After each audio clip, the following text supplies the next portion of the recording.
若继续来看这件，这是宜兰有一个男子，伫咧一间 KTV 的头前，互警方甲砸落来盘查，但是远景甲砸落来的理由是互当事人真火大。伊讲你的车顶只有8成光，这个车顶毋是光就是无光，哪有迄种8成光的咧？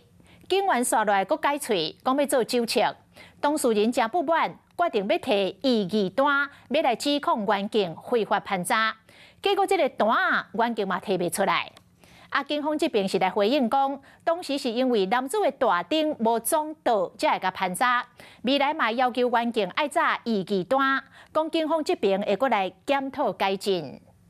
我到底做错什么事情？说我灯测9测，我就让你8成亮嘛，对不对？告诉女讲人愈生气，因为警察凶凶爱伊挖路边停，甚至讲伊车的大灯敢若倒8成，佮解释讲爱伊配合酒测。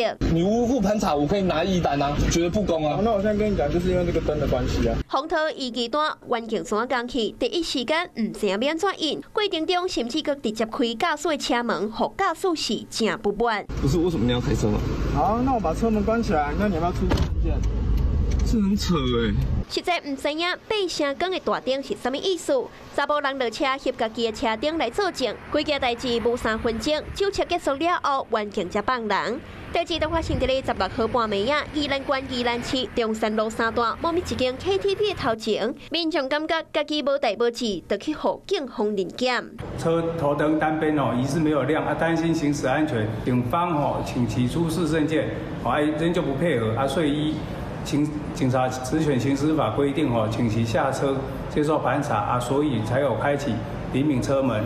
远景为期待证明意记录单部分，将依规定检讨改进。原来迄个时阵，警方是质疑车顶歹去，严格说讲8成光，后民众是无傻傻。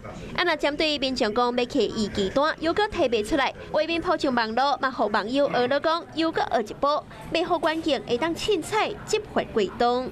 Hello， 我是林纯佩。想要掌握最及时的新闻资讯或是体坛动态吗？赶快按赞、订阅、开启小铃铛，锁定华视新闻的 YouTube 频道。